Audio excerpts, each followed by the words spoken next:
So how's it going? So today we're going to do a refresher on solving equations that are quadratic in nature.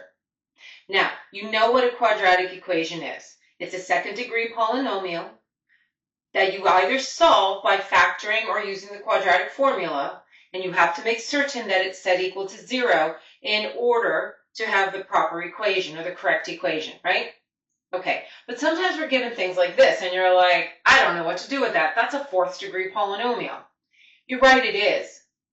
But it is quadratic in nature. You're like, well, how do you know it's Here's how you can tell. Yes. First, let me ask you something. Is it in descending order? Yes, it is. What's the degree? 4. The middle power, do you notice it's half of the first power? Since it is half, that means this particular polynomial is quadratic in nature. And we're going to make it look like a typical quadratic that we're used to seeing. Okay? And here's how we go about it. We do this thing called U substitution. Now, mind you, we're using the variable u, which is why it's called U substitution. If they used k, they could have called it k substitution. Or if they used z, they could have used z substitution. Whatever. The point is, it's called U substitution because we're using the variable u. Got it? Okay. And you're like, all right, so do me a favor. Don't write, just watch. Here's how this substitution process works. We are always going to start with the variable in the middle. The variable in the middle is x to the power of 2. We are going to let u equal x to the power of 2. Okay? Okay. Now, before I go too much further, I'm going to sidetrack you again. Do you notice, right, x to the 4th? Agreed?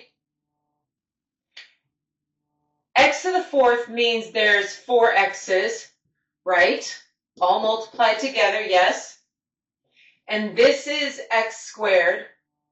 This is x squared, right? Which means I have x squared, but I have 2 of them, don't I? Which means x to the 4th can be rewritten as x squared to the power of 2, because this means I have 2x squareds, which I'm showing right here based upon the fact that we had 4 of them when we wrote it out longhand. Cool? Okay. I'm making certain you understand that because when we allow u to equal x squared, this first term can actually be rewritten, right? Okay, so let me just keep writing. And if I allow the variable u to be equivalent to x squared, that means here I'm going to get u to the power of 2 minus 5 times u plus 4 equaling 0. Are you with me on that? The key is understanding that x to the power of 4 is actually x squared written twice. Good? Okay.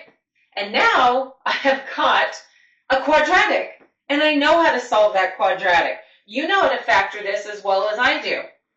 This is u minus 4 in parentheses times u minus 1 in parentheses equaling 0. You know the old saying, a times b equals 0, then you know a, or the first parenthesis, is equal to 0, or b, the second parenthesis, is equal to 0, which means we have u equaling 4 and u equaling 1, right? Yay, victory, we're done! No, we're not. Like, wait, why? I solved. But what variable did you solve for? U. The original problem had the variable x, which means we have to still solve for x. So this is important. This is huge. This is where some people when they don't finish the process, don't get the right answer. So, since u equaled x squared, then u equals 4 means x squared equals 4.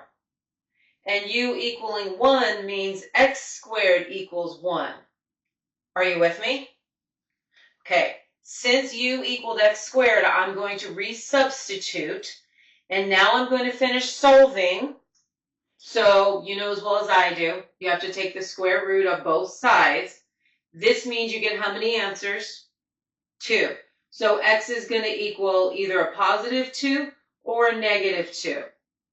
Same thing, 2 answers, square root both sides, x is going to equal a positive 1 or a negative 1. Remember, the original power was 4, which means I was supposed to get 4 answers, and I certainly did. Does this make sense? Okay, I have got some examples coming your way. Work on them, and then go find my answer key video, and I'll catch you on the flip side.